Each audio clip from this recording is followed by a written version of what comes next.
Hello, I am on day 7 of my rapid prototyping adventure. I was checking out this guy, Jonas Tier. I'm not sure I can get his name right. Tiroler.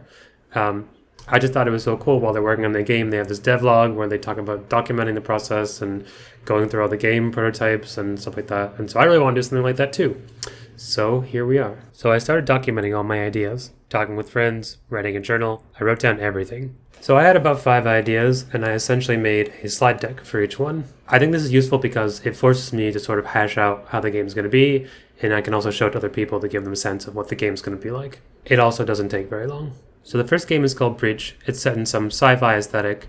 I was really influenced by Door Kickers, which is a top-down game where you play as military or SWAT or something, and you are continuously doing these breaches and clearing houses, installations, etc. of bad guys. And so I was thinking, what if this could be in space? But not just in space. Somebody has already played the game before you, and you're just working with their ghost. You see somebody else's plans, how they played the game in the past, and then you have to figure out how to plan around that. So it has all the same elements, but you get to see somebody else sort of walking around in the same space who's not you, but it's also not live multiplayer. The biggest resources in the game are air and bullets, and basically you have to scavenge whatever you can find, refill your air once you've cleared the area, and then move on to someplace else. The next game is called The Sky is Tetrising. I really like playing Tetris. I love games that are about digging, and more recently I've been playing a lot of factory games where you can sort of combine things together to solve puzzles. So I thought, why don't we just combine all these together? So imagine someone has played Tetris and they basically failed the game, and now it's falling towards you. You have to go into the ground, dig out these blocks, put them together in different configurations, and then float them up to the sky to make lines, like in Tetris. Once you make a line, that road disappears. It could be cooperative or single player. The third game is called The Light is Dying. I really like platformers, and again, I'm sort of using this mechanic of ghosts.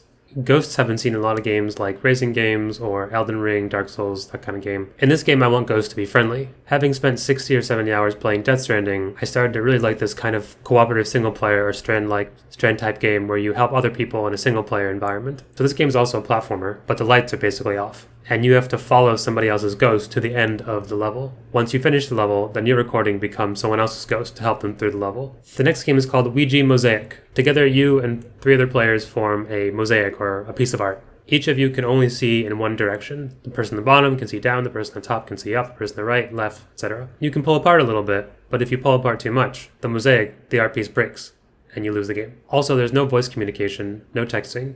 You have to use other people's movement to figure out what to do next. So there's some kind of give and take in the game. Together you have to navigate this maze, find keys, open doors, etc., etc. The whole time you have to work with other people to figure out what's going on, where to go next. This is not the last game, but this is the last one I made slides for. The other ideas I had weren't concrete enough to really make slides for. In this game, you're on a planet that's been divided in 2. To help you visualize this game, just imagine one of these toys you might have played with when you were young. So there's a planet split in 2, and each of you is on one side or the other. Each side has its own resources, and you have to cooperate to survive. So if you need water, you might have to ask your friend for water. If your friend needs food, you might have to pass them food from your side. During the day, you might want to harvest food or do something like that. During the night, you can't see as well, so you go into your shared spaceship and work on a project. Somehow, the spaceship is divided in 2, so you can't actually move over to the other side. So while you can both use the spaceship, you can't move over to the other side. Anyway, if you have any thoughts on my games, let me know. Bye-bye for now.